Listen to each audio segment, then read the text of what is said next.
What is that, Dad? Why does that work the way it does, Dad? Kids have a period in life where it seems like every second there's a new question, and it really helps you.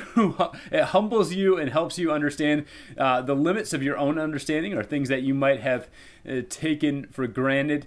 It also really creates the opportunity for others to learn something as well. And maybe you've had that experience before where you're sitting maybe in a Bible study or in a group discussion and somebody poses a question. And it's a question you might not even have thought about or wrestled with yourself. But it's opened up a new way of understanding and thinking about an issue or a topic or an idea.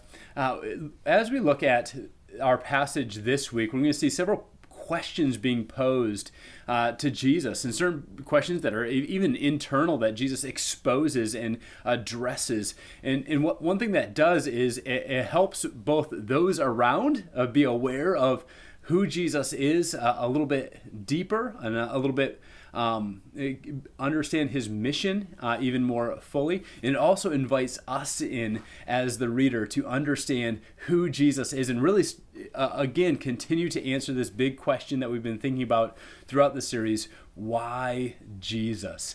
And so I'm excited to look at that with you this week. Please read it ahead of time. Luke 5:21 to 39. Read that, meditate on it, wrestle with those questions yourself and the answers from Jesus. And we'll also see in the midst of this account as well of Jesus calling a tax collector to himself. And there's a lot to unpack there too. And so really excited. I hope that you can come this week. If you're exploring, maybe you're looking for a church home, we would love to have you this week. Maybe you're just wrestling about who is Jesus, and maybe you've heard different competing ideas of who he is. Well, what a better time than now to jump in as we are looking at Jesus as Scripture tells us here in the Gospel of Luke. And so we would love for you to join us this week. We don't have our Equipping the Saints time. That's a time of adult Bible learning.